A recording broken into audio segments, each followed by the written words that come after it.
I'm still feeling pretty good. Maybe a little tired. I got a bit less sleep last night. I stayed up a bit late having a conversation. And this morning, this same hummingbird that drank out of the little flower bush right beside me, today I was sitting on a chair and the hummingbird landed on a branch 2 feet away from me of this potted tree and just looked at me. And he sat there for maybe 30 seconds and we just looked at each other. And then he flew away.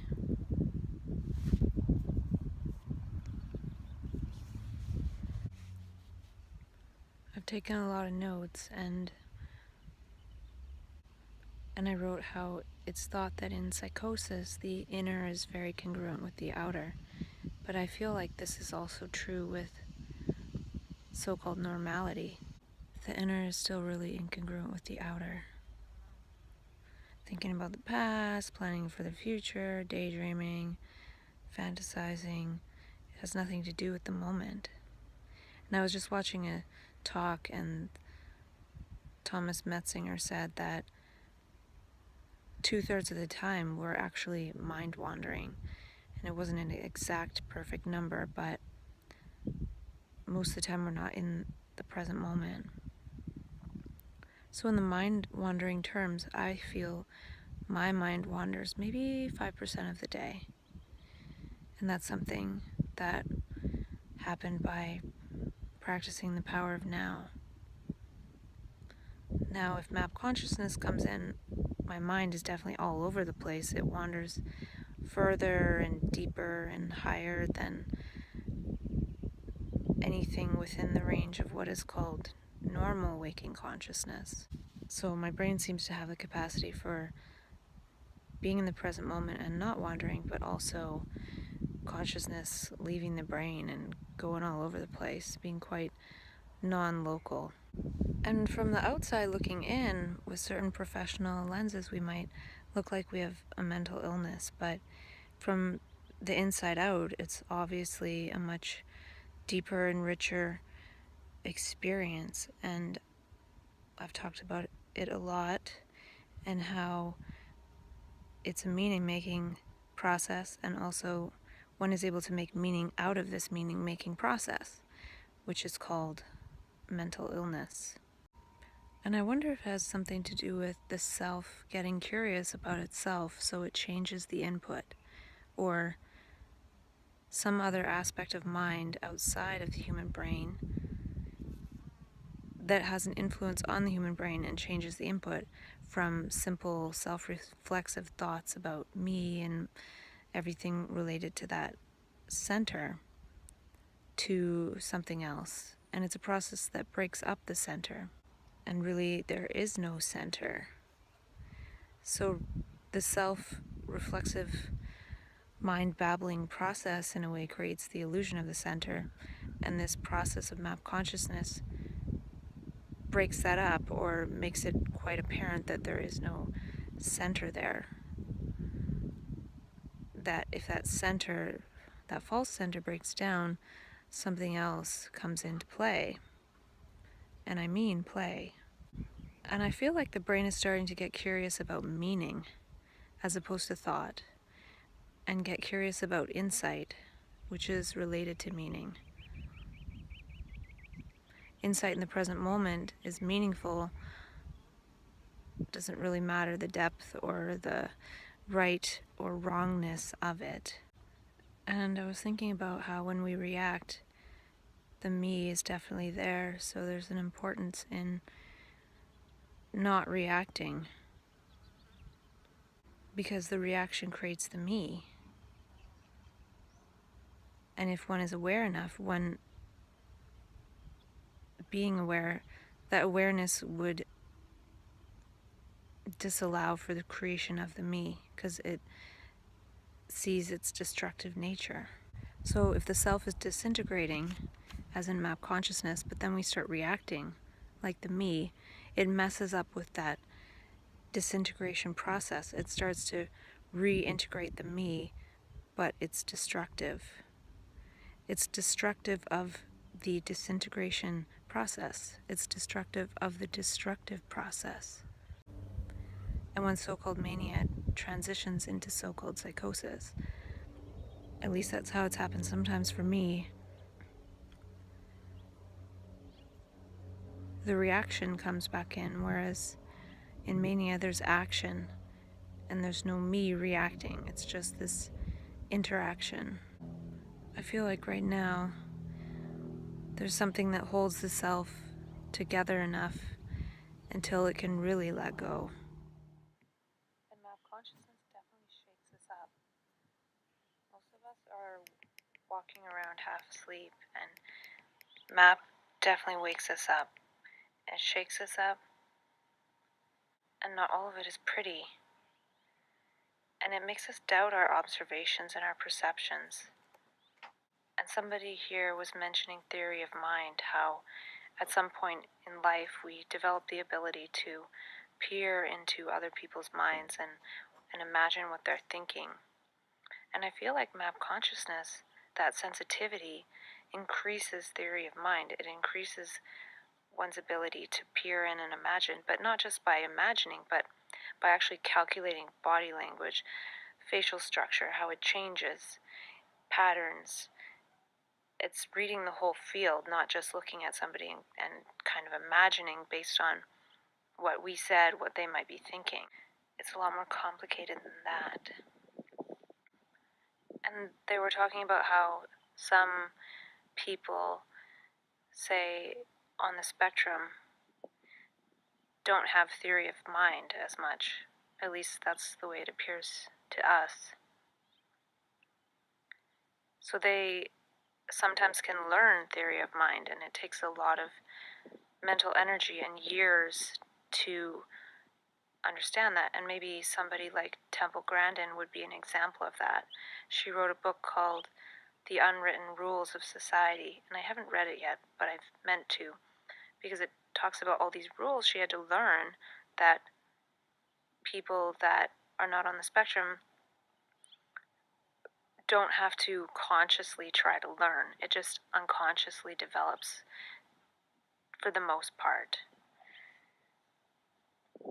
So there's the unconscious development of theory of mind, and then there's consciously having to learn it if one didn't naturally have that capacity through one's development. And I feel that when one goes into map consciousness, so-called mania and psychosis, it's almost a new dimension of theory of mind. We're having to consciously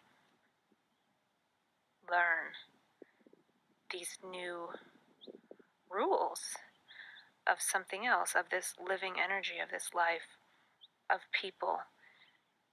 It's almost like the theory of mind we learn growing up is based on the constructs of society. But there's a theory of mind based on the energies and laws of life. And so we decouple from the societal one to some extent, and not totally, because we can actually read through people and we see most people as pretty fake. And we might encounter someone and actually be quite terrified and not really know why, but it's because we're reading into something. And or just be like, I just don't look like that. The look of that person, I just don't like them. And we're sensing something, but it comes to us in that form of, I just don't like them. And anyone who's been in that state knows what I'm talking about. I'm not just talking about being in a regular state of consciousness and feeling like one doesn't like somebody. This is much more visceral and I don't know. But anyways, I'm just saying that it's a different level of theory of mind in my mind. And it's one that we have to learn consciously.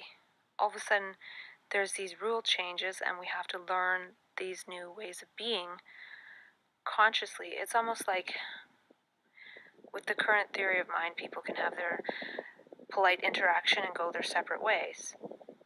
But if somebody's in map consciousness, there's a different theory of mind that we're interacting based on, and we're reading people more than they know, but we're not quite aware if they know how much we're reading them or not, or if they can read us to that extent, which they can't, but sometimes we feel like they can.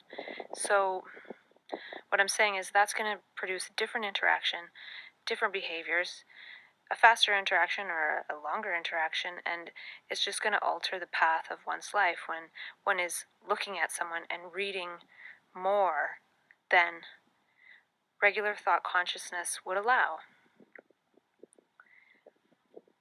And I feel like one day it could be possible that when we're born, we actually naturally develop this map consciousness theory of mind, not this false social construct theory of mind that we currently have, that we're calculating their mind states based on our mind states, which are quite shallow in a way. So in a way, map consciousness could be the evolution of a new theory of mind. And then people who don't have that theory of mind eventually have a theory of mind on us that we have a mental illness, when really we have a different theory of mind that people can't see. We're reading more into things. And then when we react negatively to somebody trying to pathologize us, it's just proof of pathology to them, because we're afraid and overreacting. But we should be afraid of that false construct.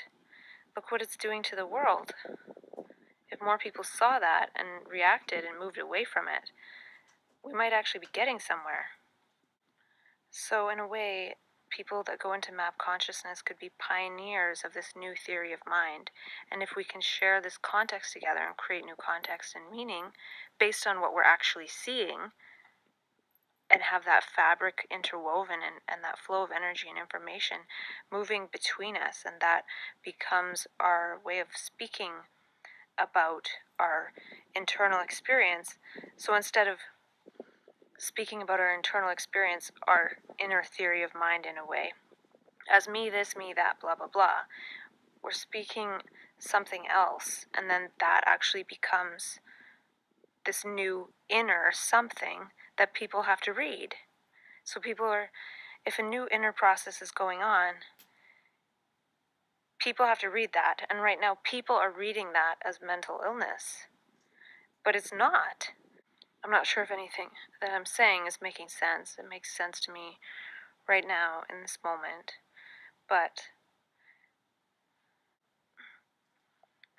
So I think we're creating a new programming language to program in a new theory of mind that is more in alignment with what is needed to operate within human beings moving forward. And in a way, it's already there. If I speak to somebody who's had these types of experiences, we might be able to talk for 3 hours and just go back and forth very fluidly, speaking that language. And in a way, we're looking into each other's minds because we see that we're speaking about the same thing. We're not speaking about the me or whatever, maybe some of it, but it's a different thing altogether, and we can see that the other person is on the same page. So that's theory of mind. And we're just on the same page about something else that is beyond the so-called normal range. But by speaking about it and talking about it as if this is just something else, something different, then it will, in a way, I don't want to say normalize it, I don't like the word normal, but expand the range of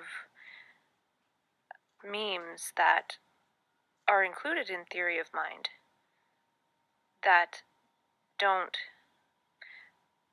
move a person towards the mental illness paradigm if they speak about these things. And I feel like it's possible that intelligence has something to do with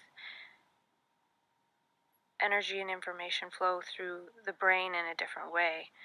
instead of so much of it going through the prefrontal cortex and abstractions and thoughts and pleasure, desire, and goals and reward and punishment, it's being channeled through the whole brain. And someone talked about an example of if we see a rope and it looks kind of like it could be a snake, we're going to be biased towards seeing it as a snake and not a rope, because if it is in fact a snake, we do need to jump away. So we might jump away and then see that it's a rope, but we're going to see that it's a snake. Well, I feel like map consciousness, so-called mania, has certain biases, like the bias towards play and the bias towards action, and just certain biases that change instead of these ego biases that we have, which is different than that snake rope thing. But the brain just shifts into a different orientation of biases or values, if you want to call them that. And I think intellectualism can be an addiction. I can't remember if I said that in a way, map consciousness and trance consciousness is like withdrawal from the self, suffering from withdrawal from the addiction of the self. Just like if a person is doing detox for a drug, they could hallucinate and feel disoriented and so many things. I think we're addicted to the self, and when it breaks up, it's very painful to overcome that withdrawal. And so the process of MAP could almost be this withdrawal that takes time for it to leave the system. And that's why I feel I want to complete the process.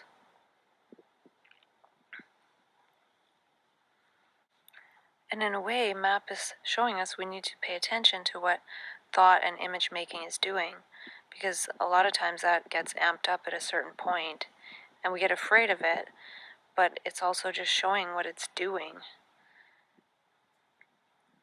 And that there is fear engendered in it, whether it's in so-called psychosis or so-called normal, healthy thinking.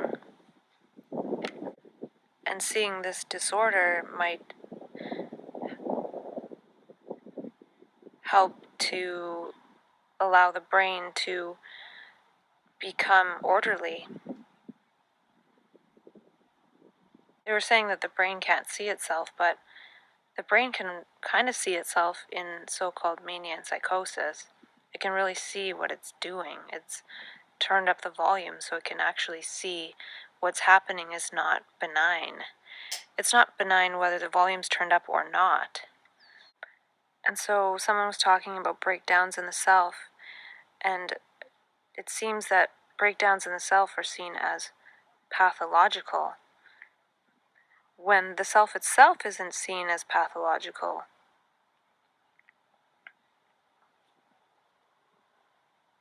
A world full of non-selves, non-egos would create a different world. And I think the economy depends on us believing that we need to have this ego self.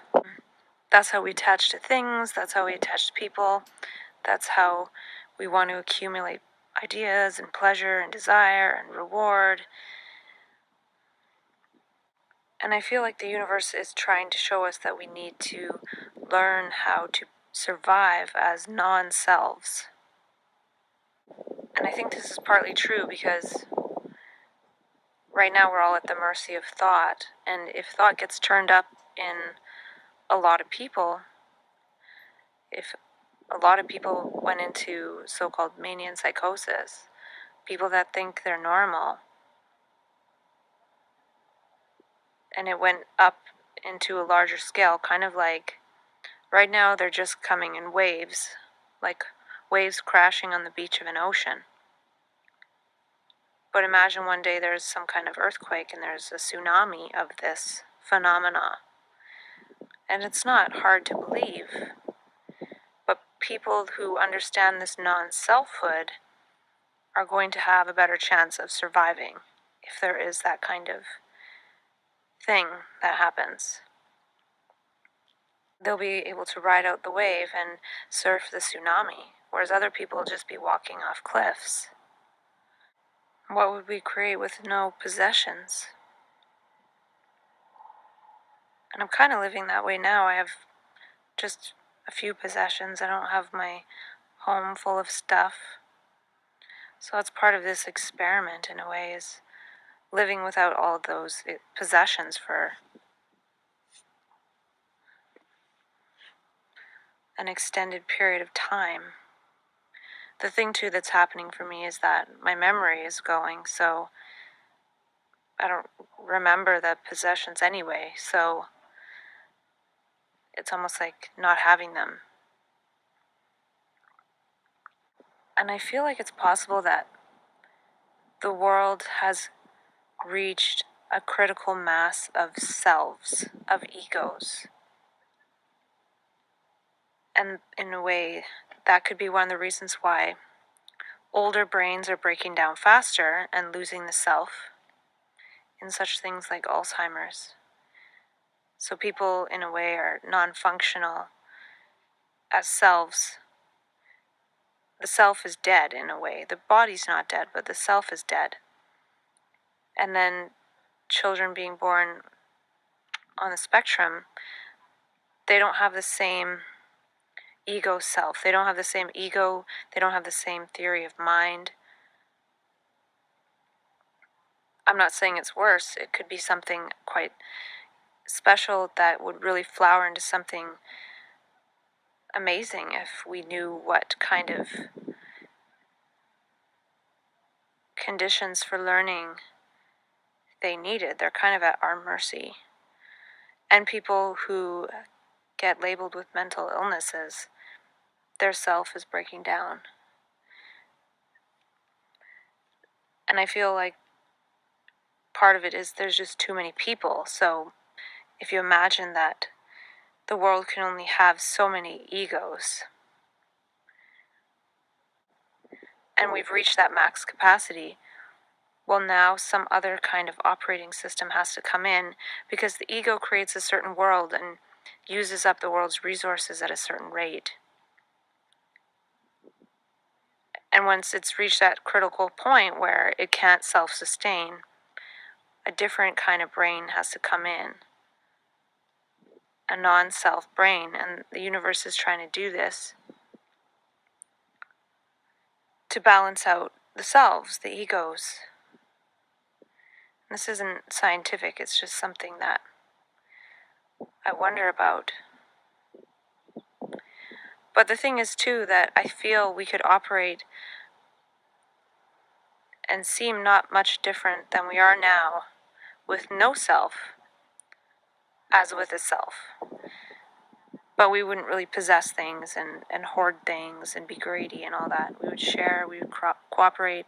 This sounds idealistic, but if there was no self there, if there was no me with my desires and accumulations, and we were all actually equal, we would create something different. And I don't know what the heck that is, but we would.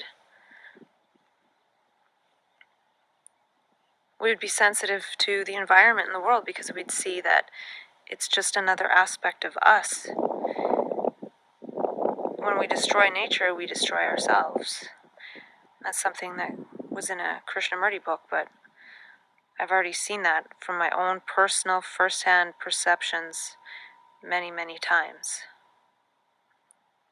Sometimes I've felt it as pain in my body, and I feel it's being felt as pain in other people's bodies, but they don't necessarily feel like I have back pain because the trees are getting cut down in the Amazon.